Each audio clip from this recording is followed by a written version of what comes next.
기자우로 성도의 교제 나누겠습니다. 무리해서 갈라지지 맙시다. 시작.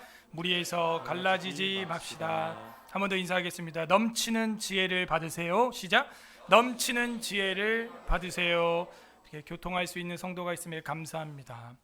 지난 주일에는 함께하는 지혜라는 제목으로 잠언 18장에 하나님 말씀을 선포했습니다. 한 주 동안도 교회 무리에서 스스로 갈라지지 않도록 말조심하면서 승리하는 삶을 사셨는지요? 오늘은 빈자와 부자라는 제목으로 잠언 19장의 특별 계시를 선포하고자 합니다. 다 함께 따라하겠습니다. 빈자와 부자. 빈자와 부자. 우리는 진짜 부자입니까? 신불시간에 돈 싫어하는 사람 없습니다. 부자 되기를 갈망하는 게 불신자들의 꿈 아니겠습니까? 올해는 로또 당첨돼서 회사 다 때려치세요. 이게 그들의 새해 인사 아니겠어요? 그러나 어떤 사람에게는 돈이 일만하게 뿌리가 된다는 것이 성경적 가르침입니다. 또 어떤 사람에게는 돈이 하늘의 보상이 된다는 거예요. 영원한 친구도 될 수 있다는 것이 하나님 말씀입니다. 즉 돈은 중립적이죠. 가치 중립적인 거고, 그걸 사용하는 인간이 어떻게 쓰느냐에 따라 의인이 되기도 하고 악인이 되기도 한다는 것입니다. 쓰는 것뿐만이 아닙니다. 버는 것도 똑같습니다. 어떻게 버느냐에 따라 의인이 되기도 하고 악인이 되기도 한다는 것이죠. 돈이 따라오게 살아야지 돈을 따라가며 사는 사람은 악인이 되고 삶이 붕괴되고 말 겁니다. 지금은 평안하고 부유한 듯하나 마지막 어떤 순간에 어떤 제보자, 어떤 증인이 나타나면 순식간에 다 무너지고 마는 것이죠. 우리는 어떻게 해야 진짜 하나님이 인정하는 참 부자가 될 수 있을까요? 오늘 성경 본문은 빈자와 부자에 대한 교훈이 나오고 있습니다. 성경이 말하는 진짜 부자는 누구일까요? 오늘 성경은 그 비밀을 우리에게 계시해주고 있습니다. 부디 오늘 말씀을 통해서 진짜 부자가 되는 서울 에스라교회 성도들 되시기를 주님의 이름으로 소망합니다. 아멘. 지혜의 문서 우리가 보고 있고요. 1장부터 9장까지 복습을 해보면 잠언의 서론이었고 10장은 솔로몬의 잠언의 새로운 시작을 알려주는 두 번째 주제라 그랬죠. 그래서 22장 16절까지 우리가 지금 가고 있는 겁니다. 10장부터 두 번째 잠언의 큰 단락 안에 들어와 있습니다. 총 375개의 가르침이 있고 이것은 약 3,000개의 솔로몬의 잠언 중에서 우리가 12.5% 정도만 보고 있습니다. 우리 성경에는 3,000개가 다 들어오지 못했다는 이야기입니다. 그러므로 우리는 이 한 절 한 절 속에서 상반성 있는 교훈을 주는 것도 있지만 22장까지 가기 전에 우리가 19장까지만 와서 봐도 문맥에서 깨달아지는 은혜가 있다 없다? 있다 하는 것을 우리는 파악을 했습니다. 그러므로 성경을 볼 때 물론 아포리즘이기 때문에 한 절 한 절 보는 것도 있지만 전체를 보는, 흐름을 보는 그런 은혜가 우리에게 임하기를 바랍니다. 네, 프로는 전체를 보고 아마추어는 부분만 본다 그랬어요. 뭐 성경이든 인생이든 여러분 삶의 해석도 마찬가지입니다. 내가 왜 이럴까? 내 인생이 왜 이럴까? 그 부분만 보면은 아마추어적인 해석이 나올 수 있는데 전체를 보게 되면은 머추어, 성숙한 정말 프로다운 해석이 나올 수 있다 하는 것이죠. 19장 1절부터 7절을 나누겠습니다. 오늘 읽은 본문까지가 A, 재물과 도덕에 대해서 말씀을 해주고 있습니다. 재물과 도덕. 잠언에서 돈 이야기가 많이 나온다는 것은 사람들이 그걸 좋아한다는 것을 지혜자와 지혜의 본체이신 하나님은 알고 계신 거죠. 그래서 우리 기도에도 보면 일용할 양식을 주시옵고 라는 기도가 있는 거예요. 일용할 양식, 일용할 양식. 그것도 어떻게 보면 재산 아닌가요? 그것도 어떻게 보면 우리의 소유 아닌가요? 그래서 우리는 일용할 양식을 주님께 구하는 거예요. 그런데 구원파는 그 주기도문 안 한다 이거죠. 왜? 한번 용서받았기 때문에 자기들은 그걸 또 신앙 고백할 필요가 없다는 거예요. 회개를 할 필요가 없다는 거예요. 잘못된 거죠. 예수님 분명히 얘기했죠. 온몸을 목욕한 사람은 두 번 목욕할 필요는 없지만 손과 발에 때가 묻으면 수시로 씻는다. 수시로. 내가 너네 발 씻어주는 건 샌들 신고 다니는 이 광야 팔레스타인 지역에서 당연히 내가 해야 할 일이다 하면서 종의 모습으로 우리를 섬겨주셨죠. 제자들의 발을 닦는 제일 천한 노예가 하는 행동을 세족식으로 보여줬어요. 그러므로 우리는 주님 앞에 당연히 날마다 회개하는 기도들 해야 되고요. 일용할 양식을 달라는 기도 당연히 해야 되는 것입니다. 주님의 기도이기 때문이죠. 재물과 도덕에 대해서 잠언은 그래서 계속해서 우리한테 말해주고 있습니다. 어떻게 해야 일용할 양식을 공급받을 수 있냐 이거죠. 오늘날 일용할 양식 공급 못 받는 사람이 그렇게 많지는 않죠. 계시긴 계시지만 한 끼 한 끼를 고민하는 사람들이 제 주변의 지인들 중에도 있습니다. 신학생들 중엔 더 많습니다. 그래서 우리 신학교에서는 그 식권, 사랑의 식권이라는 모금도 했어요. 저희 교회가 예전에는 제가 학교 다닐 때 제가 교회를 개척했기 때문에 총신대학교에 밥도 많이 쌌었는데 기억나십니까? 한 번은 삼계탕 전 우리 반 학우들한테 한 70명 됐는데 한번 쏜 적도 있어요. 그리고 에스라 동아리 할 때는 전교생에게 거의 한 800명 가까이 되는 전교생에게 우리가 이런 거 종이 서류 넣는 폴더 같은 거 이렇게 무료로 나눠드렸죠. 그리고 사랑의 식권 같은 것도 동아리에 오는 사람들은 무료로 다 나눠드려서 전도사들이 식사를 한번 할 수 있게 하는 것입니다. 저는 그런 행동이 진짜 부유한 사람, 진짜 부자의 행동이라고 믿습니다. 예. 그렇게 해서 나누는 거예요. 그게 진짜 부자죠. 1절에 보겠습니다. 가난하여도 이렇게 나와 있어요. 가난하지만 가난해도 이런 얘기죠. 혹시 스스로 가난하다고 생각하십니까? 일용할 양식이 급하다고 생각하십니까? 그래도 지금 살아 있습니다. 가난하여도 성실하게 행하는 자는, 이 성실이라는 말은요 에무나가 아닙니다. 여기서는 이 성실이라는 것은 바르게, 그야말로 그냥 착하게, 성실하게 이런 뜻이에요. 성실하게 행하는 자는 좋다 이 얘기입니다. 누구보다? 하반절이죠. 입술이 패역하고 미련한 자보다 나으니라. 입술이 패역할 때 이 패역이라는 말은요 속임수란 얘기예요. 그럼 이 앞뒤를 잘 연결해 보면 연결이 잘 안 되거든요. 가난하여도 성실하게 행하는 자는 부자여도 불성실한 자보다 낫다. 뭐 이렇게 나와야 되는데 가난하여도 성실하게 행하는 자는 입술이 패역하고 미련한 자보다 나으니라 이렇게 돼 있어요. 그래서 이 패역이라는 단어가 핵심이에요. 속이다라는 뜻입니다. 그러므로 가난하여도 성실하게 바르게 살아가는 사람이 입술로 속여서 돈을 버는 사람보다도 낫다 이 얘기죠. 속여서 돈 버는 걸 뭐라 그래요? 사기라고 하는 겁니다. 사기를 치는 거예요. 거짓을 행하는 것입니다. 여러분, 우리가 남을 속여가지고 뭔가를 등을 쳐서 먹는 것은 그건 사기예요. 사입이에요. 종교적으로는 사입이요, 사회적으로는 사기요. 그러므로 우리가 입술이 패역하고 미련한 자가 되지 않으려면 가난하여도 성실한 게 진짜 천국의 부자인 줄로 믿습니다. 예, 그거예요. 2절 지식 없는 소원은 선하지 못하고. 이것도 번역이 좀 아쉬워요. 지식이 없는 소원이라 그러니까 무슨 소원이 다 지식이 있는 소원이지 지식이 없는 소원이 어디 있습니까? 아니면 이제 해석을 이렇게 하죠. 참 지혜가 없는 소원, 참 하나님이 없는 소원은 선하지 못하다. 뭐 그렇게 볼 수도 있죠. 그런데 이 소원이라는 것은 히브리어로 네페시 이렇게 되어 있는데 우리가 잘 알다시피 네페시는 영혼, 생명이에요. 사람을 흙으로 만들고 그 코에 하나님이 후 하고 넣은 게 네페시죠. 네페시 하야 하는 게 생명이 된지라 한 거죠. 그러므로 여기서는 지식이 없는 영혼은, 지식이 없는 생명은, 지식이 없는 자는 뭐 이렇게 번역을 하는 게 더 와닿죠. 지식이 없는 영혼, 인간은 선하지 못하다 하는 거예요. 어떤 지식입니까? 위에서 말한 거죠. 가난하여도 성실하게 행하는, 하나님 앞에서 코람 데우, 하나님이 날 보고 있다. 하나님 앞에서 소원이, 생명이, 영혼이 선하지 못한 그 지식, 그것은요 지식이 없는 거예요. 그 지식이 없으면 소원은 선하지 못하고 발이 급한 사람은 잘못 가느니라. 발이 급한 사람은 누굽니까? 지름길이 아니라 담치기를 하는 거죠. 발이 급해가지고 엉뚱한 데로, 바른 길이 아니라 정도로 가지 아니하고 외도로 가는 것이죠. 그러니까 반칙이에요. 우리가 운동 경기를 해도 선을 넘어가고 나가면 반칙이에요. 육상 경기를 할 때 트랙대로 뛰지 않고 옆 트랙 선을 넘어가면 실격이에요. 반칙이에요. 발이 급한 사람은 잘못 가느니라. 운전도 마찬가지죠. 너무 급해가지고 엉뚱한 선에 밟고 가거나 차선에 들어가거나 자기 주행차로가 아닌 데로 갈 때는 뭐예요? 잘못 가느니라.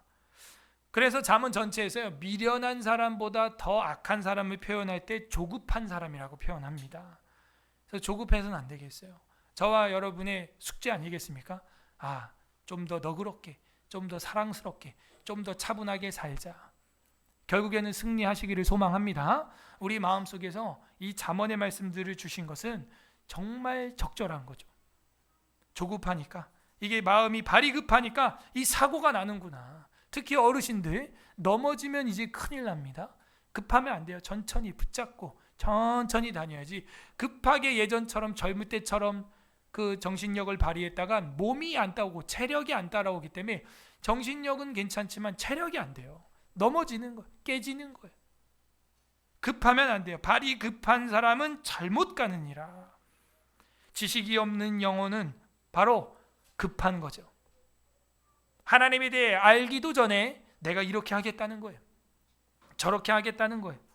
지식이 없는 그 소원은, 영혼은 선하지 못한 거죠. 그리고 발이 급한 사람은 잘못 가는 것입니다. 그게 누굽니까? 입술이 패역한 사람이죠. 속임수 쓰는 사람이죠. 속이지 않는 우리 되기를 소망합니다. 오늘 말씀 들을 때 깨달아지는 게 있죠. 저도 있어요. 그때 내가 그걸 조금 더 멋있게 했더라면, 조금 더 아름답게 했더라면, 그런 생각들이 듭니다. 회개하는 오늘 되기를 소망합니다. 3절, 사람이 미련함으로 자기의 길을 굽게 하고. 결국 자기 길을 굽게 하는 건요, 자기예요. 왜 그래요? 미련하기 때문이죠. 사람이 미련함으로 자기의 길을 굽게 하는 겁니다.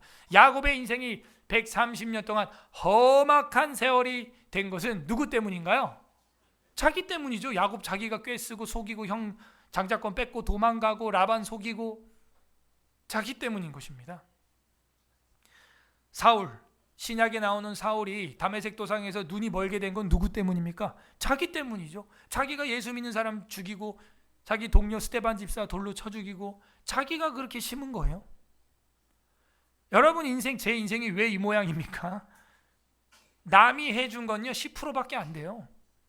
90% 다 우리가 선택하고 우리가 발이 급하게 하다가 이렇게 된 겁니다. 사람이 미련함으로 자기의 길을 굽게 하고 마음으로 여호와를 원망하느니라. 자기가 잘못해놓고 하나님 원망한다니까요. 하나님 이럴 수 있어요? 우리 집 왜 이래요?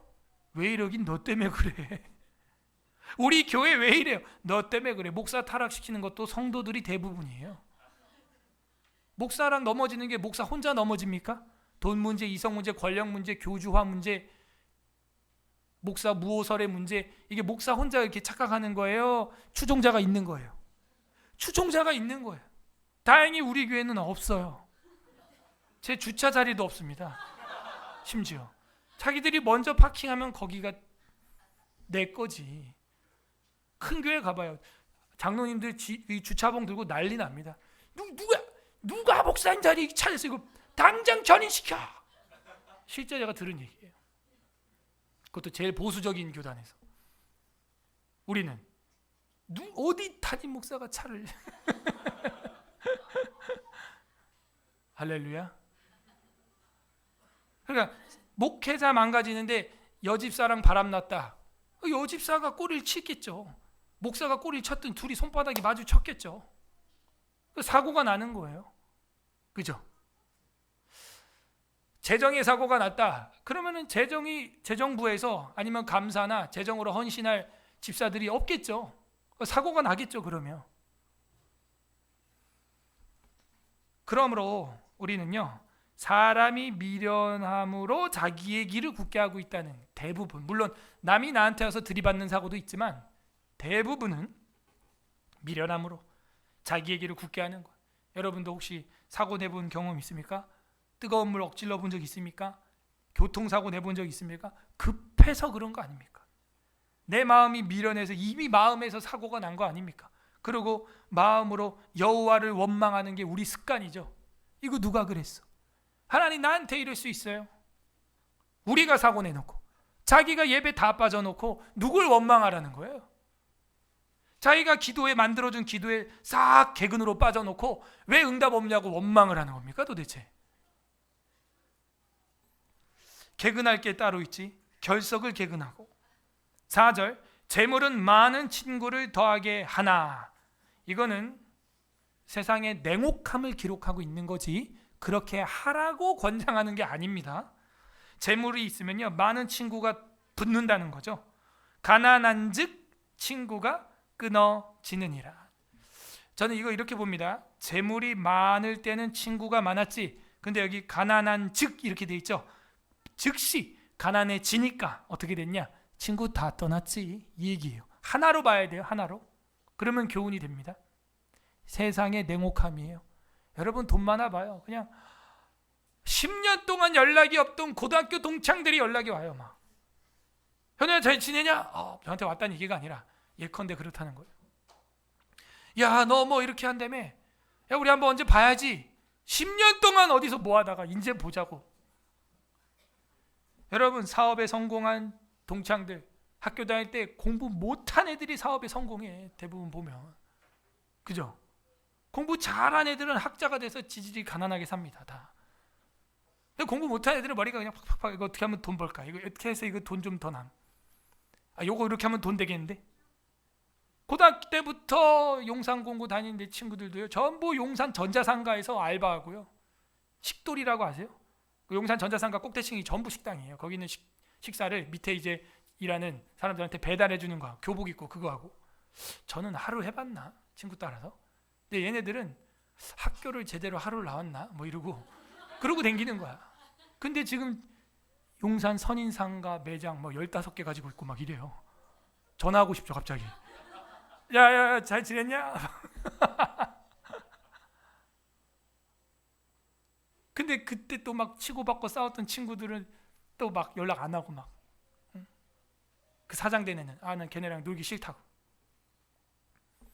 은근히 연락 끊고 막 이래요. 돈이 있으면요 재물은 많은 친구를 더하지만요 그것도 다 날아가 봐요. 누가 오랜만에 10년 만에 연락하겠습니까? 가난한즉 친구가 끊어지는 거예요. 이게 가짜 부자라는 거예요. 이게 가짜 신자라는 겁니다. 여기서 판결이 나는 거죠. 결혼할 때 뭐라 그래요? 부할 때나 가난할 때나 병들 때나 건강할 때나 사랑하겠느뇨? 네. 이래놓고 이 집안 어렵네. 이러면 그냥 이혼해버리는 거예요. 5절 거짓 증인은 벌을 면하지 못할 것이요. 지금도 위증은 아주 큰 죄죠. 거짓말을 하는 자도 피하지 못하리라. 이거 10계명입니다. 10계명. 10계명에 거짓말하지 말라는 건 단순한 거짓말을 넘어서 법정적 거짓말, 이거는 치명적이다 하는 걸 보여주고 있습니다. 6절 너그러운 사람에게는 은혜를 구하는 자가 많고 선물을 주기를 좋아하는 자에게는 사람마다 친구가 되느니라. 그래서 너그러운 사람한테는요 많은 사람들이 와서 자비와 은혜를 간구하고요, 선물을 주기를 좋아하는 사람들 주변에는 친구들이 많아진다 하는 것입니다. 이거는 약간 긍정적인 교훈을 주고 있습니다. 4절이랑은 약간 대비를 이루고 있죠. 7절 가난한 자는 그의 형제들에게도 미움을 받거든. 가난하면요 형제들도 연락 안 하려고 그럽니다. 또 왜 동생 왜 나한테 전화했지? 또 뭐 빌려달라 그러는구만. 또 뭐 일거리 없냐고 그러는구만 또 나한테. 집안에서요 여러 형제 중에 한 형제가 뭔가 성공하고 재물적으로 부유하면요 그 한 사람이 온 가족을 다 먹여 살려야 돼요. 그게 세상 이치예요. 근데 그것도 참 조절을 잘해야 됩니다. 가난한 자는 그의 형제들이 계속 도와달라 그러면 그것도 사실 지쳐요. 그래서 조절을 하긴 해야 돼요. 그러나 안 도와줘서는 또 안 돼요. 물고기 잡는 법도 알려주면서 지도해야 됩니다. 그렇다고 맨날 물고기를 주면 평생 내가 또 먹여 살려야 돼. 그 지혜가 필요합니다. 가난한 자는 그 형제들에게도 미움을 받거든 하물며 친구야 그를 멀리하지 않겠느냐 아니하겠느냐. 따라가며 말하려 할지라도 그들이 없어졌으리라. 따라가면서 야 누구야 너 뭐 잘 지내냐 하더라도 차단 딱 눌러버리는 거예요. 그냥 얘 연락 좀 안 왔으면 좋겠다. 그냥 수신 거부 딱 눌러버리는 거죠.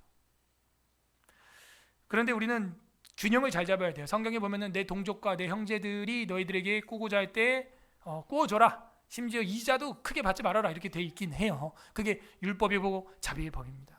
형제들이 힘들 때 도와줘야 되는 것입니다. 그리고 구워줄 때는요 아예 줄 마음으로 주는 게 제일 좋습니다. 그러므로 우리는 성경에 나와 있는 대로 너그러운 사람에게 은혜를 구하고 선물을 많이 주는 자에게 친구가 많아진다고 했던 것처럼 우린 그런 사람이 돼야 돼요. 여러분에게 선물 중에 가장 큰 선물이 뭡니까? 크리스마스 선물이 아니잖아요. 우리가 아이들한테 크리스마스 선물 주는 이유도 뭐예요? 진짜 영원한 선물, 완벽한 하늘의 선물이 무엇이냐? 그거를 아이들에게 교훈하기 위하여 성탄절에 선물을 주는 거예요. 선물만 주고 끝내지 마시고 누구야? 선물을 받으니까 좋아? 네, 엄마 아빠. 너에게 정말 영원한 선물이 있다. 뭐예요? 예수 그리스도. 그거와 같은 거죠. 제가 전에도 얘기했잖아요. 우리 예전에 있던 어떤 청년이 회사에 가면은 늘 누가 조그마한 뭐 사탕이라도 뭐 빵이라도 선물을 회사 책상 위에 항상 올려놓는 거야. 보니까 외국인 직원인데 동료인데 그 직원이 너 이거 왜 맨날 이렇게 온 직원들한테 갖다 놓냐 그랬더니 자기가 믿는 신은 이웃에게 선물하는 걸 좋아하는 신이라는 거예요. 그렇게 말해버리면 그 신 좋다 이러지 누가 나쁘다 그러겠어요? 매일 갖다 주라 이럴 거 아니에요. 근데 사실 그 신의 원형은 예수님이세요. 예수님이 우리에게 가장 큰 선물을 주셨고 황금과 유향과 모략을 바쳐도 부족함이 없는 영원한 천국을 선물로 주신 줄로 믿습니다. 그래서 여기 잠언에서 지금 말하고 있는 이 너그러운 사람에게는 은혜를 구하는 자가 많고 선물을 주기를 좋아하는 자에게는 사람마다 친구가 되느니라. 이 6절은요 사실 전도의 비결을 알려주고 있는 거죠. 우리가 전도가 안 되는 이유도요 주지 않아서 그래요. 단지 그건 물질만 이야기하지 않습니다. 사랑도, 마음도, 정도, 물질도 마찬가지고 주지 않아서 그래요. 한국교회가 예전에 80년도에 70년도에 그렇게 급성장 폭발했던 것은 교회가 동네 마을에서 주는 게 많았어요. 공간을 제공했습니다. 항상 문이 열려 있었고 동네 주민들이 학생들이 늘 교회 와서 놀았습니다. 그래서 교회에서 모든 걸 했어요. 모든 교육 매체나 이런 것도 문학의 밤 이런 것도 항상 앞장섰습니다. 교회가 주는 게 많았어요. 그런데 지금은 교회가 주는 게 없어요. 교회가 하는 게 없어요. 그냥 주일만 땡! 이게 다예요. 전도가 안 되는 이유는 그겁니다. 그럼 여러분 가정에서라도 삶에서 마을에서라도 좀 줘야 되는데 그게 있냐? 그게 없으니까 뭐가 안 돼요? 전도가 안 되는 거예요. 전도가 어려운 게 아니죠. 한 사람만 인도에 오면 복음 들으면 전도가 되는 거예요. 간단한 겁니다. 이론은. 여러분이 한 명씩만 전도를 하면요 그냥 여기 자리가 부흥하는 거예요. 근데 그게 쉽지 않죠. 왜? 우리의 삶을 열어서 선물을 하지 않기 때문입니다. 이번 한 주는요 이 말씀을 들으면서 이제는 뭔가 선물을 해봐야 돼. 이웃에게, 지인에게, 전도 대상자에게 선물하는 우리 성도들 되기를 바랍니다. 8절부터 12절 지혜와 분노 B, 지혜와 분노 B, 지혜와 분노. 지혜와 분노는 상극이라는 거죠. 분노하는 자는 지혜가 없는 거고 지혜가 있는 자는 분노를 절제합니다. 8절에서 12절 지혜와 분노 B 단락이 되겠습니다. 8절 지혜를 얻는 자는 자기 영혼을 사랑하고 명철을 지키는 자는 복을 얻느니라. 이제 지혜를 얻는 자는요 자기 영혼을 사랑하게 되는 것입니다. 그 영혼을 사랑하는 자는 분노하지 않아요. 분노하면 여러분 건강 해치고 영혼 해치게 돼 있습니다. 9절 거짓 증인은 벌을 면하지 못할 것이요 거짓말을 뱉는 자는 망할 것이니라 하면서 계속해서 거짓말에 대해 나오는데 저는 이 19장이 빈자와 부자에 대해서 이야기하고 있기 때문에 거짓으로 부자 된 사람을 타겟팅하고 있다. 그렇게 해석을 해야 맞다고 봅니다. 거짓 증인으로 거짓말로 거짓말을 뱉어서 부유한 자는 망할 것이다 이렇게 말하는 거죠. 10절 미련한 자가 사치하는 것이 적당하지 못하거든. 그렇게 속여서 번 돈으로 사치하는 거예요. 또 막 자랑하는 거예요. 오만한 거예요. 교만한 거예요. 집은 살기 위한 것이고 차는 타기 위한 것이지 자랑하기 위한 게 아니거든요. 그거만큼 미련한 게 없어요. 저도 전도하려고 이제 동창회 가면 그 차 바꾼 동창들이 꼭 주차장 같이 가자 그래. 네. 우리 마지막 인사하고 헤어지지. 아이 나 갈게 그냥. 아이 인사하고 가자. 가 보면은 바꾼 거야 차를 벤츠로. 아 저거 보여주려고 그랬구나. 야 좋다. 자기가 건강해. 죽었어. 근데 벌써 천국 갔어요. 그게 뭔 의미가 있어요? 40대에 간암으로 죽었어요. 아무 의미 없는 거예요. 그게 그냥 고철이에요. 고철. 쇠덩이에요. 쇠덩이. 그냥 굴러가는 거예요. 그냥 안 굴러가는 차가 어디 있어요? 다 굴러가는 건데 똑같은 거지 뭐. 예? 그러므로 미련한 자의 사치는 적당하지 않아요. 하물며 종이 방백을 다스림이냐? 무슨 얘기입니까? 자기 수준이 종이면서 그냥 방백들, 리더들, 지도자들을 어떻게 하면 속여서 내가 밟고 짓밟고 허물어서 올라갈까? 그거는 합당치 않다는 겁니다. 11절 노하기를 더디하는 사람의 슬기요. 노하기를 더디하는 것이 사람의 슬기래요. 슬기라고 하는 말은 여기는 지혜와 명철을 말하고 있고요.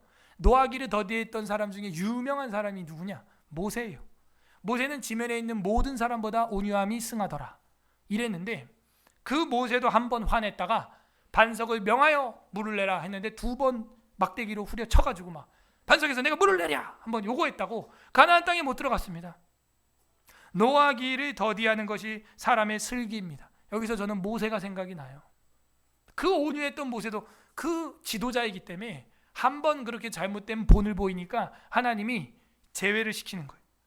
하반절 허물을 용서하는 것이 자기의 영광이니라. 저는 여기서 다윗이 생각이 나요. 다윗을 죽이려고 했던 사람이 얼마나 많습니까? 예? 자기에게 대적했던 특히 이 시므이 같은 사람, 이런 사람은요 3번 4번 죽여도 할 말이 없어요. 그런데 용서해 줍니다. 대단한 거죠. 허물을 용서하는 자는 자기의 영광. 그러면 그 시므이가 돌아다닐 때마다 다윗이 광고가 되는 거예요. 그냥 저 사람 살아있네. 다윗한테 반역했던 사람인데 다윗이 용서했대지. 뉴스가 그렇게 나왔어. 와, 역시 다윗 영광이다. 이렇게 됩니다. 여러분도 여러분에게 오히려 더 세게 욕하고 여러분을 비난하는 사람을 용서해 줘봐요. 여러분 표가 올라갈 줄로 믿습니다. 올라가는 거예요. 그게 성도의 업어치기예요. 성도의 되치기입니다. 이게 여러분을 강력하게 욕하는 사람을 여러분 똑같이 강력하게 욕하면 똑같아져요. 근데 여러분을 저주하고 강력하게 욕하는 사람한테 그냥 가뿐하게 되치기를 하는 거예요. 용서로, 축복으로. 네, 누구누구 복 받으세요. 제가 그 장미란 차관님한테 감동을 받은 게 그거예요. 그 민주당의 어떤 대먹지도 못한 인간이 엄청나게 비난하는 글을 썼어요. 그 임명식 때. 그랬더니 장미란 차관이 인터뷰 뉴스에서 이 국회의원이 이런 말을 하는데 어떻게 생각합니까? 네, 귀담아 듣겠습니다. 끝. 와우.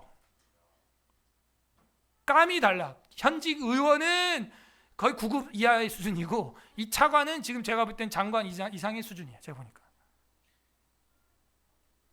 지금 이름도 없이 조용히 섬기고 있죠, 여러분. 네. 그래도 세계 신기록 보유자입니다. 네? 그거 말했던 사람은 그냥 체육 관련 전공 국회의원이고 아무것도 아니에요. 그 사람은 진짜 대단한 겁니다. 허물을 용서하는 것이 자기의 영광이니라. 할렐루야. 12절 왕의 노함은 사자의 부르짖음 같고 그의 은택은 풀 위에 이슬 같으니라. 왕이 한 번 노하면요 그거는 이제 심판에 가깝다는 겁니다. 그리고 그의 은혜와 선택은 풀 위의 이슬처럼 맑고 투명하고 깨끗한 거라는 거죠. 그러므로 우리는 왕을 노하게 할 필요가 없습니다. 그리고 우리가 노할 필요도 없고요. 하나님 앞에서 하나님은 노하시지 않는 분인데 그 하나님을 노하게 하면요 이거는 되돌릴 수가 없어요. 사자의 울부짖음과 같은 거예요. 부르짖음과 같은 사자 후가 되는 것입니다. 노하지도 아니하며 노하게도 안 하는 우리 서울의 설학교회 성도들 되길 바랍니다. 13절 C 13절부터 16절까지 가정과 계명이 나옵니다. 가정과 계명. 자, 결국에는 이걸 어디서 너는 실천할 거니? 하고 성경은 질문하고 있어요. 교회에서 뭐 다 좋죠. 회사에서 회사에서야 먹고 살려면 당연히 깍듯이 하잖아요. 가정에서 시작해라 이거. 가정에서 제일 힘든 곳이죠. 제일 친한 곳이죠. 저도 제일 안 되는 게 그렇습니다. 가정에서 말을 너무 편하게 하다 보니까 이게 말이 서로 상처가 될 때가 있는 거예요. 우리 인간이 다 비슷하죠. 가정과 계명 13, 16, 13절 미련한 아들은 그의 아비의 재앙이요. 여기 아들들 잘 들어봐요. 여러분이 미련하게 행하면 그 아버지 엄마한테 여러분이 재앙 덩어리가 될 수 있어요. 재앙이 되지 말고 재산이 되길 바랍니다. 아들들만 따라해봐. 재앙이 아니라 재산이 되자. 하나님 나라의 가정의 재산이 돼야지 재앙이 되면 어떡합니까? 성경은 분명히 말해요. 미련한 아들은 그의 아비의 재앙이요 또 가정 이야기입니다. 다투는 아내는 이어 떨어지는 물방울이라. 잠자려고 하는데 자꾸 창문이 퉁탕거리다든지 물방울 떨어지는 소리 나면 신경 쓰여요 안 쓰여요? 그러니까 솔로몬도 신경이 예민했나 봐. 그 이어 떨어지는 물방울 소리 들으면 잠이 안 오는 거예요. 어디 집에 물 새거나 뭐 이랬겠죠? 그러면 또 뭐 물통 갖다 놓죠. 그 소리 때문에 신경 쓰여서 잠이 안 오는 거예요. 근데 그 신경 쓰이는 게 누구와 같다고? 다투는 아내. 여기는 없는 줄로 믿습니다. 예. 없습니까? 없는 줄로 믿습니다. 아멘. 아멘. 어제 다퉜지롱. 방금 오는데 다퉜지롱. 그래요? 다투는 아내는 이어 떨어지는 물방울이요. 14절 집과 재물은 조상에게서 상속하거니와 그죠? 집과 재물은 조상들이 엄마 아빠들이 좀 또 주시죠.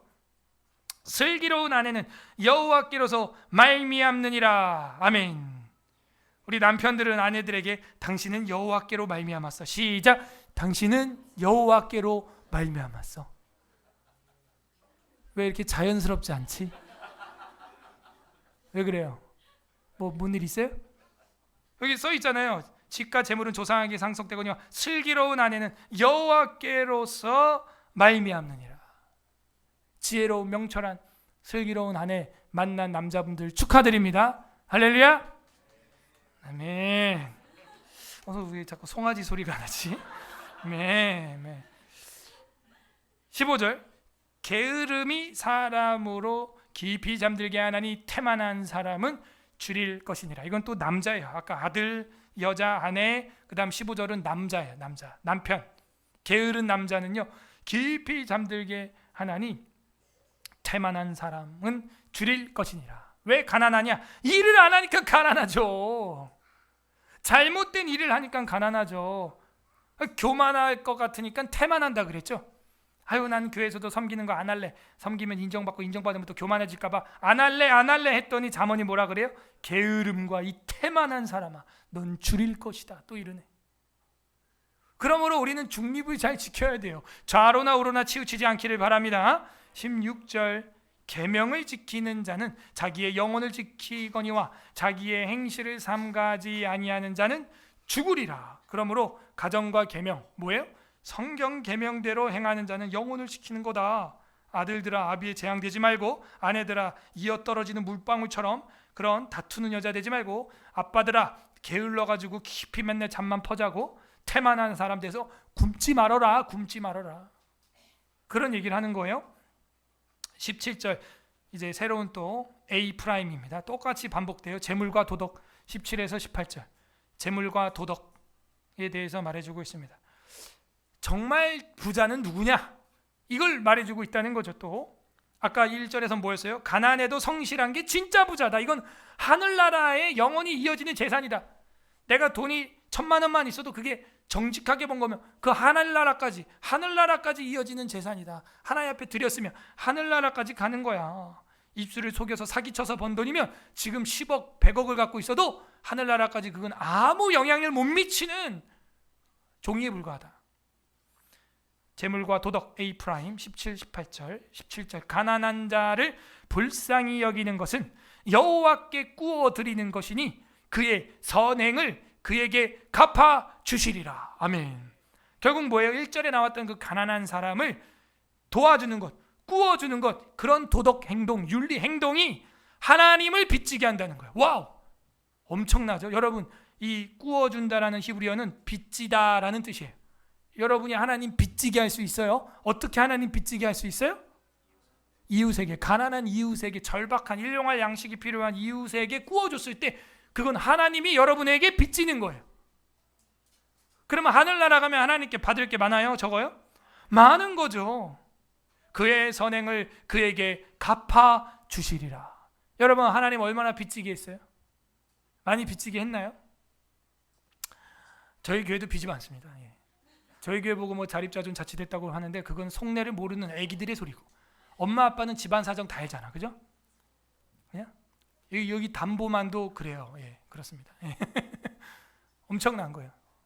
헌당하려면 우리가 더 하나님을 사랑해야 될 필요가 있다. 저는 그런 생각을 해요. 어쨌건 하나님께 구워드리고 하나님을 빚지게 하는 방법을 17절은 알려주고 있습니다. 18절, 네가 내 아들들에게 희망이 있은즉 그를 징계하되 죽일 마음은 두지 말아라. 아이에게 희망이 있어서 징계할 수 있는데 죽일 마음으로 아이를 징계하지 말라는 거예요. 왜 이런 말이 있죠? 실제 이성을 잃어서 죽일 마음으로 일로와 오늘 너 최하 사망이야 막 이러고 자녀를 훈계하는 사람이 있다는 겁니다. 잘못됐어요. 그건 훈계가 아니에요. 그냥 자기 성질이에요. 자기 분노예요. 저도 훈련이 덜 되고 정말 아이들이 많다 보니까는 마음이 급해서 문제예요. 항상 여기 나왔잖아요. 3절에 마음이 급하면요 안 되는 거예요. 2절에 그죠? 발이 급한 사람은 잘못 간다고. 급하니까 결론 먼저 얘기하는 습성이 저도 많아요. 바쁘고 워낙 또 그러니까 자라 먹어라 하지 마라. 근데 사실은 제 마음은 그렇지 않거든요. 제가 아는 지식은 그렇지 않아요. 제일 좋은 건 이런 겁니다. 얘야 이제 밤이 되었다. 10분 뒤에는 자야 된다. 미리 예고를 해주고 그 다음에 10분 딱 지났는데도 잘 준비를 하면 자 이제 약속한 시간이 됐다. 얘들아 아빠랑 이제 자자. 얼마나 아름답습니까? 그죠? 근데 바쁘고 들랑달랑하고 이제 내일 주일이 돼가 야 자라 시간 됐다. 자, 야 아빠 나 이거 자 앉아. 내일 안 가? 내일 주일이야. 교회 안 가? 자. 이렇게 되는 거죠 보통. 그럼 애들의 감정은 깨지는 거예요. 하다가 준비가 안 됐거든요.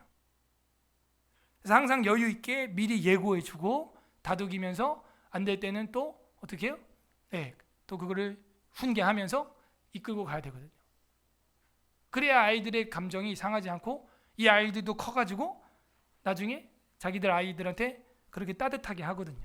근데 우리가 이게 마음이 급해버리면 결론 먼저 나오는 결론. 하지 마.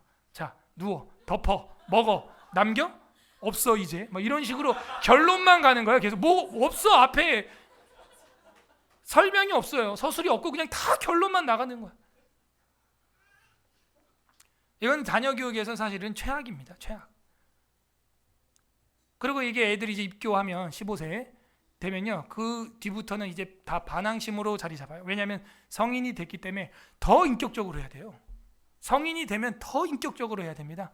우리가 길거리에서 일반 사람들 만나듯이 이해가 되게 해야 돼요. 다 하나하나 이해되게 해야 됩니다.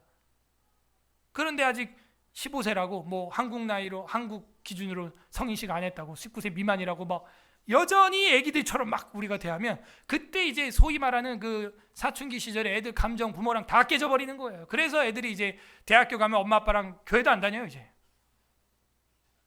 왜 그런지 알겠죠? 여러분 최소한 교회에서 입교 성인식 우리 교회에서 15세 총회 우리나라 한국 나이로 할 때는요 만 15세 이제 성인식 하고 나면은 그때부터는 진짜 성인처럼 대우해줘야 돼요. 그리고 5년 동안 인턴이 돼가지고 20세 정도 되면은 결혼할 수 있도록 그렇게 해줘야 됩니다. 그게 정신적으로도 육체적으로도 하나님이 부여하신 그 창조 질서고 원리거든요. 그러므로 우리가 자녀들에게 훈계할 수 있지만 여기 성경 18절의 하반절에 있는 대로 죽일 마음으로 징계를 해서는 안 된다. 이런 것들을 우리 자녀들 외워놔. 학생들 19장 18절 이거 외워놓으라고. 밑줄 치고 엄마 아빠가 만약에 그런 사랑 목사님 가르침대로 훈계 안 하면은 이걸 막 읽어.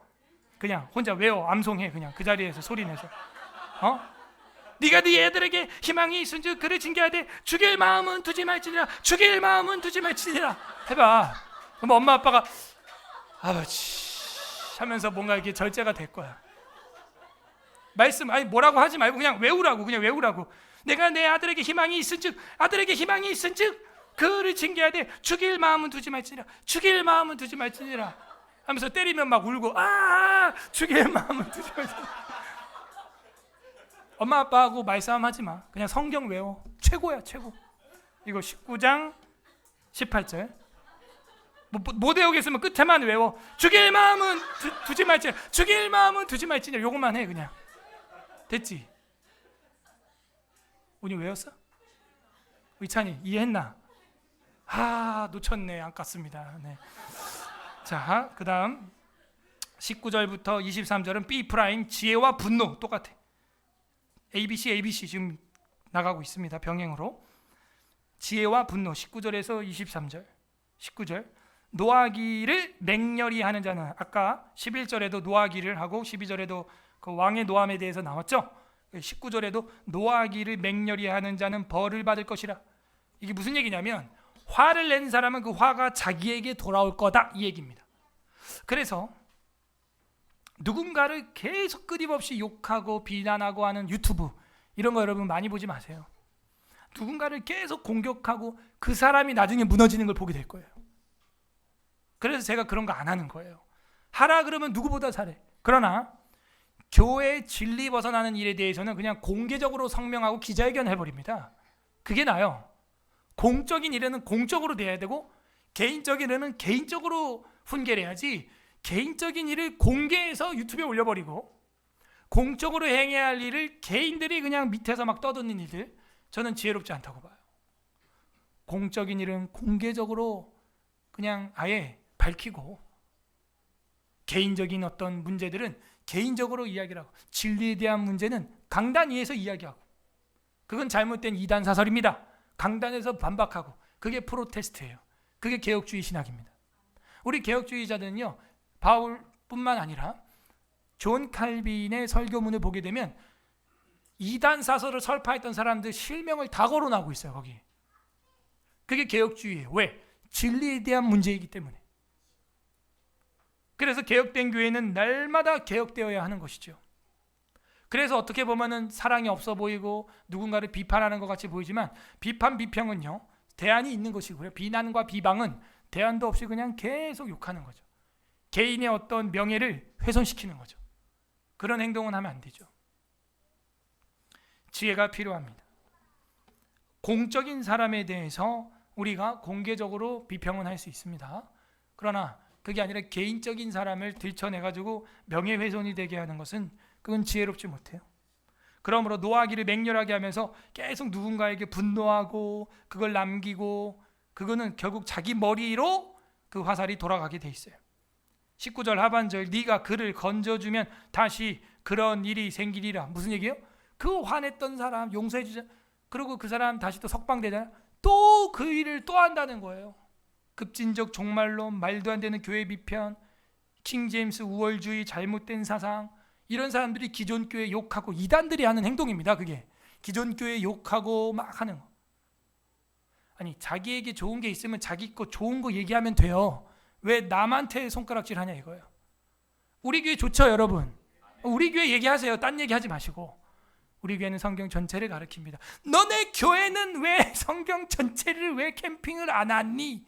그러는 순간 여러분은 잘못된 집단에 빠진 사람인가로 오해받기 시작합니다. 그 지혜가 아니에요 여러분. 우리 교회 세대 통합하고 일찍 결혼하고 다산하는 거 좋죠? 그러면요 자녀 계획에 대해서 미래에 대해서 고민하고 있는 사람들과 논쟁을 하거나 토론하거나 대안을 모색할 때 이렇게 하니까 되더라 라고 얘기하면 되지, 너네는 왜 이렇게 하면 안 되는 거죠. 그러므로 여러분이 개인적으로 대할 때 지혜가 분명히 필요하는데, 노하기를 맹렬히 하는 자는 그 벌이 자기 머리로 돌아간다는 것. 20절 너는 권고를 들으며, 권고는 또 들어야 됩니다.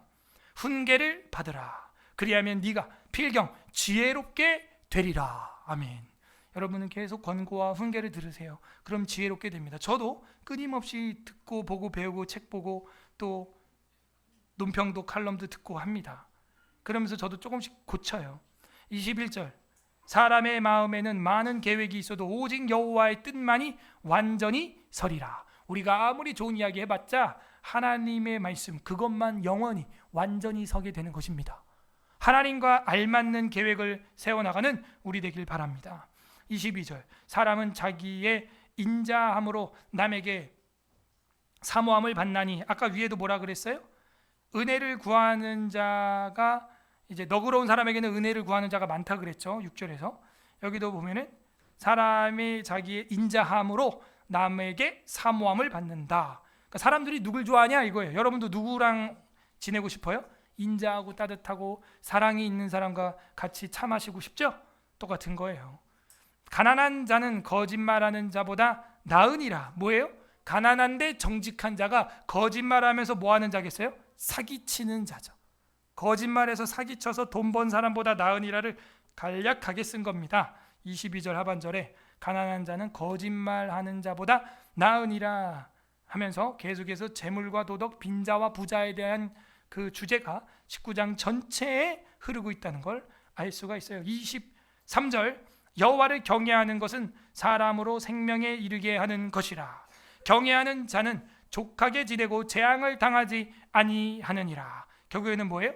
하나님을 경외하고 하나님을 사랑하는 것, 왕을 사랑하는 것. 아까 왕의 노함을 일으키지 말라 그랬죠. 12절에 여기도 여호와를 경외하는 게 뭐예요? 왕을 두려워하는 거죠. 사자후를 토하지 않게 하는 거죠. 그게 생명이라는 거예요. 생명. 왕을 진노케 하면 안 돼요. 우리는 내가 잘못하고도 화내죠. 막 내가 잘못한 거네 이러고 나중에 후회해. 하나님은 잘못한 게 없어요. 근데 하나님이 화 한번 내면 그건 진짜예요. 마지막 24절부터 29절 마지막 단락 C 프라임 하고 가정과 계명. 24절 게으른 자는 자기의 손을 그릇에 넣고도 입으로 올리기를 괴로워하느니라. 그림을 생각해봐요. 재밌죠? 음식에다가 손을 탁 넣고도 게을러서 먹기 귀찮아 이러고 있다는 거야. 다 되어 있는데도 돈 벌려고 안 해. 죄송합니다. 전 개인적으로 돈 버는 게 제일 쉽다고 생각해요. 너무 쉬워. 대한민국은 더 쉬워. 아니 근데 그 돈을 못 벌어. 안타까운 거. 내가 목사만 아니면 진짜 한번 저 같으면은 부동산 할 것 같아요. 네? 저 같으면 제가 만약 그냥 성도면 부동산업을 할 것 같아요. 돈 크게 만지고 싶으면. 근데 리스크도 큽니다. 정말 세밀하게 해야 돼요. 그런 거는 공부 많이 해야 됩니다. 진짜 잘못 두면 망해요. 그냥 인생 전체가 망해버려요. 그냥 평생이 망합니다. 그러니까 여러분 잘 보세요. 주변에 그냥 물건 날라주면서 돈 버는 거예요. 그냥 물건 주면서 여기서 1,000원에 사가지고 저기서 10,000원에 파는 거야. 여기서 1,000원에 사가지고 저기서 2,000원에 팔고. 그거 어려워요? 모르겠습니다. 게으른 자는 자기 손에 그릇을 넣고도 입으로 올리기를 괴로워하느니라. 누구야? 아빠야, 아빠. 아까 15절에 게으른 사람이 깊이 잠들게 하나 태만한 사람은 줄일 것이라 그랬죠. 남자를 얘기하고 있어요. 남자를. 25절 거만한 자를 때리라. 그리하면 어리석은 자도 지혜를 얻으리라. 명철한 자를 견책하라. 그리하면 그가 지식을 얻으리라. 어쨌든 거만하고 이 지혜 있는 사람 둘 다 훈계를 들으면 발전하게 돼 있다. 26절 아비를 구박하고 어미를 쫓아내는 자식이겠죠. 이건 자는 부끄러움을 끼치며 능욕을 부르는 자식이니라. 가정과 계명에 대해서 보고 있습니다. 엄마 아빠 구박하고 쫓아내고 이러면 안 돼. 그래서 저는요 뭐 혹시나 조금이라도 하나님이 재산을 남겨주시면 제가 죽을 때까지 애들 안 나눠줄 겁니다. 저는 죽을 때까지 내가 가지고 있을 거야. 이거 밀리 나눠주면 큰일 납니다. 그 둘째 탕자 돼요. 성경이 교훈하잖아요. 절대 유산 미리 주지 마. 나눠주지 마. 말도 꺼내지 마. 내가 이건 누구 줄 거고 계획도 얘기하지 마. 난리 납니다. 형제끼리 연 다 끊어버려요. 진짜. 전 그걸 봤어요. 실제. 말도 꺼내지 마. 그런데 아비를 구박하고 어미를 쫓아내는 자는 부끄러움을 끼치며 능욕을 부르는 자식이라. 내 아들아 지식의 말씀에서 떠나게 하는 교훈을 듣지 말지니라. 성경책에 하도 막 밑줄 색칠을 많이 해놔가지고 안 보여 글씨가. 내 아들아 지식의 말씀에서 떠나게 하는 교훈은 듣지 마라. 야 교회 나가지 마. 야 잠언 그거 옛날 솔로몬 지혜지. 요즘은 이거 자기계발서 이런 거 봐야 돼. 원리는 성경이 원리인 줄로 믿습니다. 28절 망령된 증인은 정의를 없인 여기고 악인의 입은 죄악을 삼키느니라. 그 망령된 증인은요 정의를 없인 여긴다는 건 뭐예요? 잘못된 부자죠. 그건 진짜 가난한 사람이에요. 악인의 입은 죄악을 삼켜요. 거짓말에서도 먹고 살겠다는 거예요. 29절 다 같이 합동합니다. 마지막 절 시작. 심판은 거만한 자를 위하여 예비된 것이요 채찍은 어리석은 자의 등을 위하여 예비된 것이니라. 아멘. 이것은 16절과 평행입니다. 16절 뭐였어요? 계명을 지키는 자는 자기 영혼을 지키는 거니와 자기의 행실을 삼가지 않은 자는 죽으리라. 너무 세죠? 끝이래요. 죽는데요. 마찬가지 29절도 심판은 거만한 자를 위하여 예비된 것이요 채찍은 어리석은 자의 등을 위하여 예비된 것이니라. 그 등어리 등, 채찍은 등에다가 딱 때리는 거거든. 그래서 이 채찍이 왜 있냐? 어리석은 자의 등을 때리기 위해서. 심판은 뭐냐? 거만한 자를 위하여 예비되어 있다는 거죠. 그러므로 우리가 가정과 계명을 떠나면 결국에는 죽으리라. 어떻게 돼요? 심판을 받으리라 되는 것입니다. 오늘 이 19장에서 우리가 배울 수 있는 교훈들이 무엇이 있습니까? 진짜 부자는 누구입니까? 가난하여도 성실하게 정직하게 하나님 앞에서 살아가는 자다라고 첫 번째 우리에게 알려주고 있어요. 여러분 가난하고 조금 힘들죠? 요즘 많이 힘들죠? 또 다 힘듭니다. 고금리 시대가 안 내려가기 때문에 더 힘들고요. 교회도 사회도 다 어렵습니다. 경제적으로. 그러나 이 나라의 천조의 빚을 갚기 위해서는 또 그렇게 해야 돼요.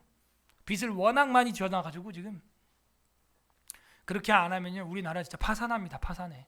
IMF 또 와요. 그래서 우리가 그 짐을 감당하는 거예요. 그러므로 포퓰리즘 그냥 놀아도 돈 주겠다 이런 거 이제 그만해야 돼요. 그 돈 주는 게 언제 누구 돈 주는 거예요? 여러분 돈 주는 거면 다행이죠. 빚내서 주는 거면 우리 애들 미래에 애들 돈이야 그게 다. 얘네들이 커가지고 다 갚아야 돼. 여러분 자식들한테 그렇게 하고 싶습니까? 지금 당장 100만 원, 50만 원, 30만 원 주니까 좋죠. 빚내서 주는 거예요 그게 다. 포퓰리즘이. 그런 정책을 발의한 사람들 여러분 뽑으면 안 돼요. 우리 애들 이런 요한이 같은 애들 나중에 커서 너네 갚아라 이 얘기예요 그게 다. 왜 빚을 냅니까? 처리도 못할 거. 그러면 안 됩니다. 가난하여도 성실하게 정직하게 살아가는 자 그가 진짜 부자다. 사람이 볼 때 빈자나 하나님 앞에서 부자인 줄로 믿습니다.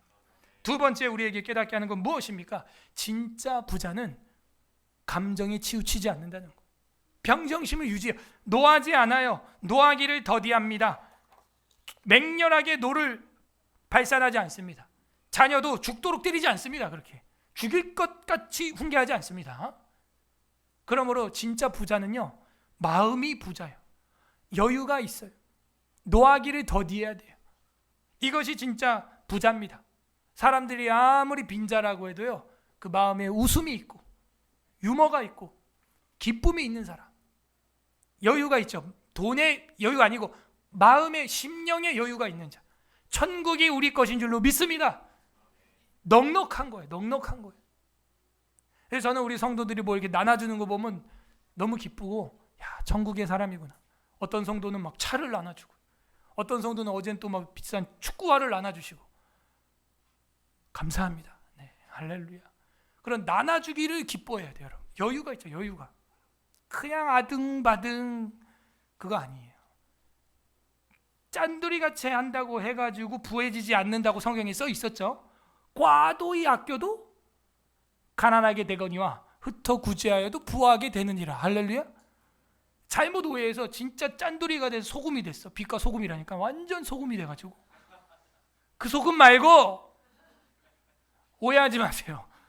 그 소금 아니에요. 그죠? 세 번째로 우리가 깨달을 수 있는 건 무엇입니까? 가정에서. 진짜 부자는 가족들에게, 가정에서 아내에게, 남편에게, 자식이 부모에게, 부모가 자식에게 어떻게 대하는가를 보면 저 사람은 부자구나 진짜가 판단이 되는 거예요. 진짜 부자 되기를 소망합니다. 아멘. 저도 정말 더 부자가 되고 싶어요. 또 요것만 딱 편집해봐라. 그죠? 남궁 목사 눈에 돈 멀어. 돈에 눈 멀어. 눈에 돈 멀어. 다 멀었다. 진짜 심령의 부자 되길 원해요. 저도. 예. 저 같은 사람이 정말 부자가 돼야 됩니다. 아무리 바빠도 조금 더 여유 있게 해야 될 필요가 있다고 저는 생각을 해요. 또 많은 자녀를 다들 키우고 계시죠? 여러분도 다자녀죠? 그럴수록 한 명 한 명한테 집중을 해줘야 돼요. 한 명 한 명. 예전엔 제가 작년까지만 해도 1인 데이트를 다 했거든요. 한나부터 막내까지. 올해는 또 한 번도 못했어. 이제 방학 때 또 한 번 하려고 합니다. 아이들이 많을수록 독대하는 시간이 있어야 돼요. 걔만 데리고, 한 아이만 데리고 좀 하루 당일치기라도 좀 나가보세요. 산책하고 진짜 그 아이의 진실한 고민도 좀 들어보고 기도해주고, 그게 필요합니다. 특히 우리 교회 같이 다자녀 키우시는 분들 그냥 늘 항상 한 방에 끝내려는 이 다급함이 있어요. 뭐 다 같이 가자, 다 같이 가자, 다 나가자, 다 나가자. 야, 다 같이 누워, 다 같이 야, 일어나, 다 같이 씻어, 그냥 다 같이. 왜 애들이 항상 다 같이 해가지고 그냥 엄마 아빠의 그 개인적인 그 사랑이 있는데도 불구하고 그걸 오해할 때가 있어. 그래서 이번 방학 때는 한 명 한 명 꼭 데이트 하시길 바랍니다. 네, 그게 필요해요. 가정에서 그 계명을 따라 지키는가, 그게 진짜 부자입니다. 사람들이 볼 땐 가난하고 빈자라고 해도 부자예요. 경건한 유태인들은 빚이 많습니다. 자녀가 보통 6명, 12명 이러기 때문에 그 모자, 검은 모자 쓰고 맨날 기도하고 그 동고개벽 앞에 있는 그 중절모 쓴 사람들 있죠. 그 EBS 다큐멘터리에 나온 거 봤는데 대부분 다 빚이 있어요. 그 많은 아이들 다 교육하고 하려니까 감당이 안 되는 거예요.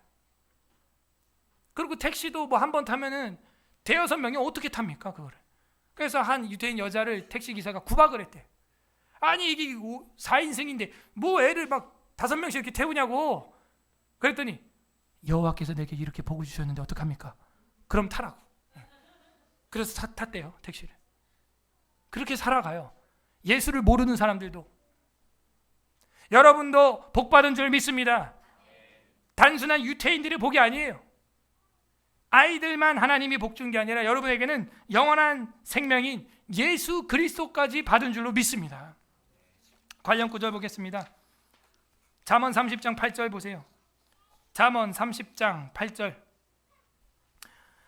곧 헛된 것과 거짓말을 내게서 멀리 하옵시며 나를 가난하게도 마옵시고. 봐봐요. 여기서 왜 헛된 것과 거짓말이 왜 나오냐? 가난을 벗어나기 위해서 자꾸 속임수가 나를 유혹한다는 거예요. 헛된 것과 거짓말을 내게서 멀리 하옵시며 나를 가난하게도 마옵시고 부하게도 마옵소서. 그럼 어떡하라는 거야? 오직 필요한 양식으로 나를 먹이시옵소서. 아멘. 가난하게도 마시고 부하게도 마시고 오직 필요한 양식, 일용할 양식을 주시옵고, 이게 우리의 영혼의 만족이 되기를 소망합니다. 빌립보서 4장 13절 신약성경 빌립보서 4장 13절. 내게 능력 주시는 자 안에서 내가 모든 것을 할 수 있느니라, 이렇게 돼 있죠. 그 앞절을 좀 보세요. 그 앞절에 보면 이게 무슨 얘기 가운데서 나온 겁니까? 빌립보서 4장 13절에 보면은 내게 능력 주신 자라는 말이 나와 있는데, 바로 앞절 읽어봐요. 12절 시작. 나는 비천에 처할 줄도 알고 풍부에 처할 줄도 알아. 모든 일 곧 배부름과 배고픔과 풍부와 궁핍에도 처할 줄 아는 일체의 비결을 배웠노라. 아멘. 내가 비천하든 풍부하든 일체의 비결을 배웠대. 그 일체의 비결이 무엇일까요? 예수 그리스도. 내가 비천하든 풍부하든 예수님은 항상 나와 함께 계시니 나는 자족한다, 만족한다. 할렐루야. 그게 우리의 고백이 되기를 바랍니다. 여러분 사업이 부할 때도 흥할 때도 망할 때도 쇠할 때도 하나님 앞에서 일체의 비결을 누리시기를 소망합니다. 내게 능력 주시는 자 안에서 내가 모든 것 할 때, 이 모든 것은 비천과 풍부 모든 상황에서도 내가 무엇이든 할 수 있다 이거예요.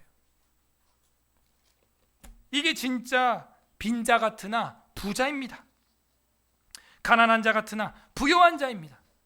디모데전서 6장 17절에도 이런 말씀이 있습니다. 디모데전서 6장 17절. 네가 이 세대에서 부한 자들을 명하여 마음을 높이지 말고 정함이 없는 재물에 소망을 두지 말고. 정함이 없는 재물은 이제 거짓말하지 말라는 거죠. 오직 우리에게 모든 것을 후히 주사 누리게 하시는 하나님께 두며. 아멘. 이 세대의 부한 자들이 바울 시대에도 있었나 봐요. 그들에게 명하여 마음을 높이지 말라 이거예요. 우쭐하지 말라는 거예요. 정함이 없는 재물에 소망 두지 말라는 거예요. 망한다는 거예요. 야고보서 1장 10절에도 이런 말씀이 있습니다. 야고보서 1장 10절. 부한 자는 자기의 낮아짐을 자랑할지니 이는 그가 풀의 꽃과 같이 지나감이라. 이 또한 지나가리라. 부자도 지나갑니다. 가난도 여러분 걱정 마세요. 지나갑니다. 그래서 그런 탈무드 예화 있죠? 솔로몬이 기쁠 때도 평정심을 유지하고 죽을 것 같은 절망에도 평정심을 유지하고 그럴 수 있는 경구를 반지에 새겨와라. 그래서 거기다 뭐라고 썼다는 거예요? 이것 또한 지나가리라. 할렐루야! 여러분 어떤 상황에 있는지 저는 모르지만 이것 또한 지나갈 것입니다. 우리 사랑하는 안수집사님 지금 맹장수술로 지금 병원에 있지만 그것 또한 지나갈 줄 믿습니다. 예, 지나가는 거예요. 부한 자는 자기의 낮아짐을 자랑할지라 이는 그가 풀의 꽃과 같이 지나감이리라. 꽃 예쁘죠? 화려하죠? 막 꿀벌들이 몰려오죠, 나비가. 그런데 2주를 못 가요. 꽃은 길어야 3주 갑니다. 금방 떨어져요. 부자도 그와 같습니다. 웨스트미트 신앙고백서 16장 제1항에 보게 되면은 선행에 대해서 말합니다. 중생하지 못한 사람들에 의해서 행해지는 행위들, 선행들은 가령 그 자체로서 하나님께서 명하신 것들이요 그들 자신에게 뿐만 아니라 다른 사람에게도 선하고 유익한 것들이라 할지라도 그것들이 믿음에 의하여 청결된 마음에서 나온 것이 아니고 말씀을 쫓아서 올바르게 행해진 것이 아니면 하나님의 영광과 목적으로 삼지도 않았기 때문에 그것들은 죄악되고 하나님을 기쁘게 하거나 사람으로 하여금 하나님에게서 은혜를 받기에 합당하게 할 수도 없다. 이렇게 되어 있어요. 무슨 얘기예요? 아무리 부자고 아무리 돈을 퍼서 구제를 하고 몇십억을 구제를 한다고 하더라도 그것이 자신에게 유익하고 다른 사람에게 선하고 유익한 것들이라고 할지라도 구원받은 믿음에서 온 청결한 영혼에서 발생되거나 성경, 하나님의 말씀을 쫓아서 올바르게 행해진 것이 아니라면 헛방이라는 거예요. 헛방. 이게 우리가 믿는 성경 교리예요. 교리가 뭡니까? 내가 믿는 걸 교리라 그래요. 우리 장로교회에서 공동으로 고백한 믿음의 고백이에요. 웨스트미트 신앙고백서는. 우리의 재물은 무엇입니까? 우리의 선행은 진짜 무엇입니까? 정말 믿음에서 말씀을 오늘 잠언 19장을 쫓아서 가난한 자를 구제한 것입니까? 아니면 내 자랑하려고 쏜 겁니까? 그렇다면 그건 하나님의 영광을 목적으로 삼지도 않았기 때문에 그것들은 오히려 죄악되며 하나님을 기쁘게 하거나 사람으로 하여금 하나님에게서 은혜를 받기에 합당하게 할 수도 없습니다. 그러므로 우리는요 참된 선행 예수 그리스도의 이름으로 하나님 아버지께 성령 안에서 이웃을 향하여 참된 말씀에 근거한 선행이 행해지기를 소망합니다. 오늘 하나님 마음은 무엇입니까? 진짜 빈자와 부자를 알려주시는 그 아버지의 상속 비법. 신당동 떡볶이 할머니가 이건 며느리도 몰라 했던 그 소스의 비법처럼 진짜 부자의 비법, 진짜 영원한 부자 누구냐?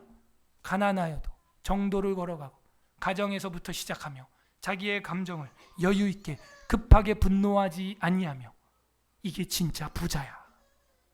이게 진짜 만족이야. 여러분 예수 모르는 세상 소크라테스 그 다음에 철학자들 아니 이런 사람들도 통나무 속에서 살면서도 알렉산더 보고 알렉산더가 자기 찾아왔을 때 햇빛을 가리지 마시오. 내가 지금 책을 읽고 있소이다. 당신에게 무엇을 해줄까? 왕이 말하는데도 내가 원하는 건 지금 책을 보고 있으니 햇빛을 가리지 마시오. 지금 제가 그게 원하는 것입니다. 아니 예수 모르는 세상 철인도 그렇게 사는데 기독교인들인 우리가 이러니 그래서 전도가 안 되는 거예요. 사실은 부디 주님의 이 부유함 우리의 부유함이 되기를 바랍니다. 주님은 부유한 자인데 우리 때문에 가난한 자가 됐다는 거예요. 왜? 우리를 부욕해 하기 위하여. 그게 바울 서신의 가르침 아니겠어요? 주님은 말합니다. 이게 진짜 부자다. 가져가라. 각자 적용해 보세요. 나는 정말 정직한 가난 속에서도 정직을 바라보고 있는 진정한 부자인가? 가정에서 시작하고 있는가? 노하기를 더디하며 여유를 가지고 정말 마음의 사랑으로 조급하지 아니하고 있는가? 끝맺습니다. 우리 주 예수 그리스도께서는 하늘의 부요가 되십니다. 오늘 마지막 성경 누가복음 6장 20절 읽고 정리하고 기도해야 하겠습니다. 누가복음 6장 20절 누가복음 6장 20절 98페이지 신약성경 누가복음 6장 20절 신약성경 98페이지 합독합니다. 누가복음 6장 20절 시작. 예수께서 눈을 들어 제자들을 보시고 이르시되 너희 가난한 자는 복이 있나니 하나님의 나라가 너희 것이미요. 아멘. 여러분 마태복음은 뭐라 그랬어요? 심령이 가난한 자라고 했지만 누가가 여기 기록할 때는 그냥 가난한 자예요. 저는 어쩔 때 옛날이 사무치게 그리울 때가 있어요. 아까도 잠깐 말씀드렸지만 그때 80년도 90년도 정말 교회에 바글바글하고 평일에도 교회를 왔다 갔다 하고 공예배는 말할 것도 없고요. 새벽 기도부터 해가지고 그렇게 교회를 사랑했던 한국 교회 문화, 지금은 개인주의, 뭐 개인 취향, 뭐 말도 안 되는 무슨 인권, 뭐 사실 우리 교회부터도 지금 지문식으로 왜 또 도둑이 많이 들어와서 저번에도 한번 방송기기를 훔쳐가려고 그랬어요. 방배동에 있을 때도. 그러니까 또 보안 때문에 또 안 잠글 수도 없고 또 제가 혼자 또 신방 가거나 나가면 또 잠궈야 되고 그런 상황이죠. 그러다 보니까 뭐예요? 이 마을에 어떤 선한 영향을 못 끼치는 거예요. 지금 교회가 항상 열려있고 개방되어 있어서 마을 주민들이 와서 쉬다가도 가고 기도하다가도 가고 찬양 부르다가도 가고 일이 돼야 되거든요. 사실 그때가 사무치게 그리울 때가 있습니다. 그때가 언제냐? 가난할 때였어요. 70년대 80년대 한국이 조금 가난할 때, 그렇게 가난할 때는 전부 교회 중심으로 모였습니다.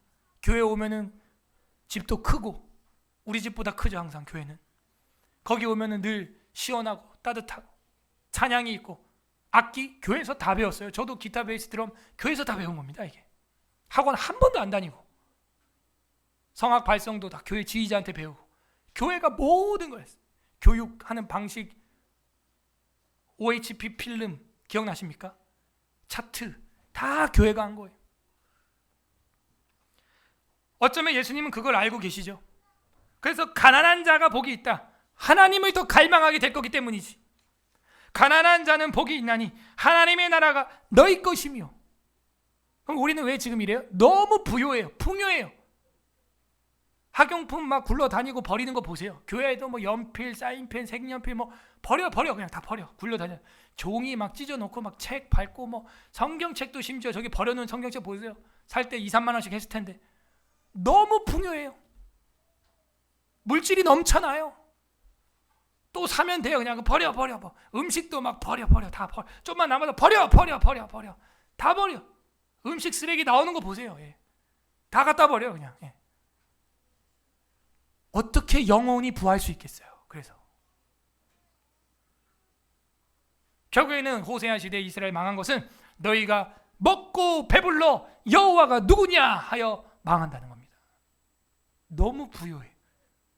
그래서 저는 이번에 바이블 스쿨 팀들이 저희 집에 와서 뭐 MT 하고 싶다 그래서 와라 해놓고 스케줄을 극기 훈련으로 짰어요. 제가 아침, 점심, 저녁은 제공 안 한다.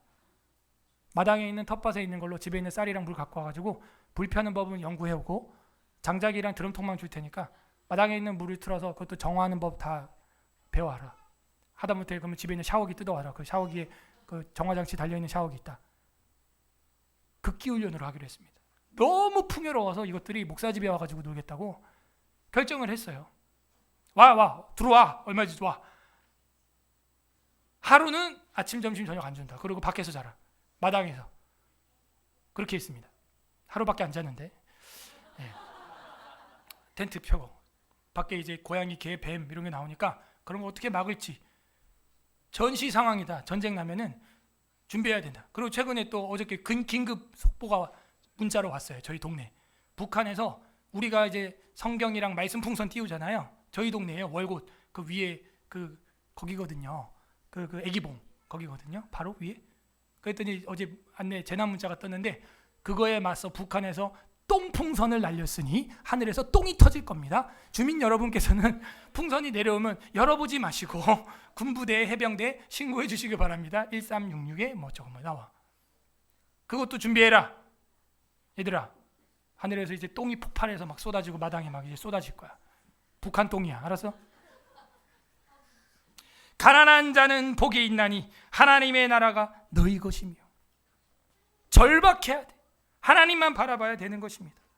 예수님은 우리를 그 영혼의 가난함에서 부하게 하려고 내면의 부유를 주기 위하여 십자가에 달려 죽으셨어요. 왕인데도 우리는 그를 죽였어요. 가난하게 보여서. 벌품없이 보였죠. 마른 줄기 같고 사람에게 얼굴을 가리움 받아야 할 정도로 못생겼고, 이사야 53장 예언대로 무시했어요. 예수님 어느 정도로 무시했어요? 왕따 정도가 아니에요. 죽었으면 좋겠다는, 살인자 바라바를 풀어주고 예수를 십자가에 못 박아 죽이라는 거예요. 근데 그것이 결국에는 우리 영혼의 부자가 되었어요. 우리가 볼 땐 십자가의 최고의 빈자인 예수님이 우리를 부자로 만들어 주신 줄 믿습니다. 천국의 부자로, 하늘의 영생을 누리는 부자로 만들어 줬어요. 내 생명을 10년 연장해 주는 의수를 제공하는데 얼마를 써야 될까요? 항암 치료도 2천만 원부터 20억짜리까지 다양합니다. 효과는 똑같대요. 근데 제일 비싼 거 쓰는 나라가 대한민국이래요. 효과는 똑같은데. 미국은 제일 싼 거 쓴답니다. 효과는 똑같은데. 여러분, 내 인생을 10년 연장해 주면 얼마 쓰겠어요, 여러분? 10억? 20억? 예수 그리스도께서 우리의 인생을 영생하게 하셨으면 어떻게 하겠어요, 여러분? 할렐루야? 정말 이 땅에서 빈자일지라도 천국에서 부자가 되는 서울에서라 교회 되기를 바랍니다. 신부신간에 돈 싫어하는 사람은 없습니다. 그러나 어떤 사람은 돈이 일만하게 뿌리가 되기도 하고, 어떤 사람에게는 보상이 되기도 합니다. 돈 따라가며 살지 말고 돈 따라오게 살아야 됩니다. 그러므로 오늘 말씀 묵상하면서 진짜 부자로 살아가는 서울에서라 교회 성도 되기를 주님의 이름으로 소망합니다. 우리는 진짜 부자입니까? 19장 우리 설교를 생각하면서 읽어보겠습니다. 감사 기도합시다. 주님, 내가 외모로는 빈자라고 할지라도 죄사함 받았습니다. 아버지 품에 있습니다. 이제 사랑이 넘쳐납니다. 이 세상 무엇도 예수님과 바꾸지 않을 자신이 있습니다. 나는 빈자가 아니요 부자이니 감사합니다. 나를 부하게 하기 위하여 주님 십자가에서 완전한 빈자가 되어주신 은혜 감사합니다. 두 번째, 회개합시다. 그럼에도 불구하고 내 영혼의 부자보다 외모의 부자 때문에 주님을 속이고 사람을 속이고 십계명을 깨트리고 살았던 우리의 사랑 없는, 우리의 분노했던 우리의 죄악들 회개하시고, 세 번째는 간구합시다. 이제는 주님의 사랑 우리 안에 넘침으로 말미암아 이 세상 무엇이든지 주님의 사랑으로 채우고도 남을 수 있는 사랑의 심정 달라고, 성령으로 충만케 하사 사랑으로 충만케 해달라고 우리 주님 한번 부르고 기도하겠습니다. 주님, 하나님 아버지 감사드립니다. 주님의 은혜와 사랑 가운데 우리를 사랑해 주시